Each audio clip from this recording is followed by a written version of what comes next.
मोरेनगर येथून सर्व रहिवाशांना सूचित करण्यात येत आहे की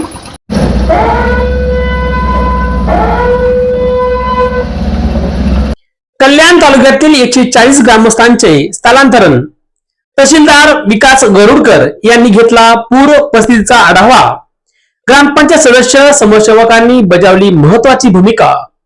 ग्रामपंचायत अधिकारी जगदीश मडके व त्यांच्या सहकार्यांनी धाडसी निर्णय घेत 140 ग्रामस्थांचे स्थलांतरण करून सोडला सुटकेचा श्वास।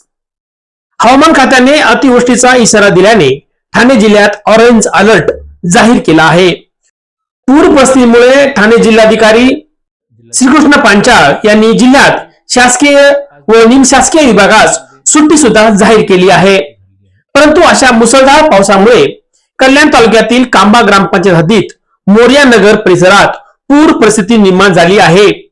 प्रत्येक घरात पाणी शिरल्याने पूर परिस्थितीचा सामना स्थानिकांना करावा लागू नये यासाठी खबरदारीचा उपाय म्हणून ग्रामपंचायत अधिकारी जगदीश मडके व त्यांच्या कर्मचाऱ्यांच्या वतीने सर्वप्रथम मोर्या नगर येथे पाहणी करून पूर परिस्थितीचा आढावा घेतला।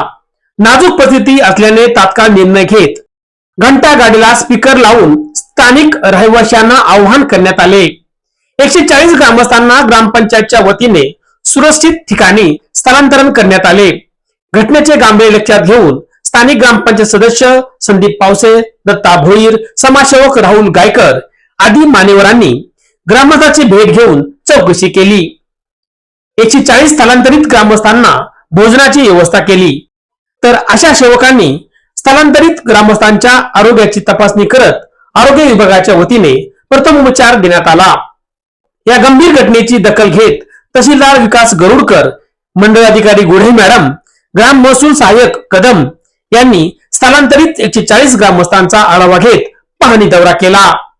तर या पूर परिस्थिती दरम्यान स्थानिक पोलीस स्टेशनचे सहाय्यक पोलीस निरीक्षक नलावडे, ग्रामपंचायत कर्मचारी गुरुनाथ बनकर, उमेश गायकर, नंदू जोशी, बजरंग पावसे, बाराम बनकर, विशाल शिरोशे, प्रतीक पावसे, विठ्ठल सुरवसे, प्रताप फुलबगार यांनी ग्रामपंचायत अधिकारी जगदीश मडके यांच्या नेतृत्वाखाली प्रयत्नाची पराकाष्ठा करत स्वतः पाण्यात उतरून 140 ग्रामस्थांना स्थलांतरित करण्यात अति महत्वाची भूमिका बजावली।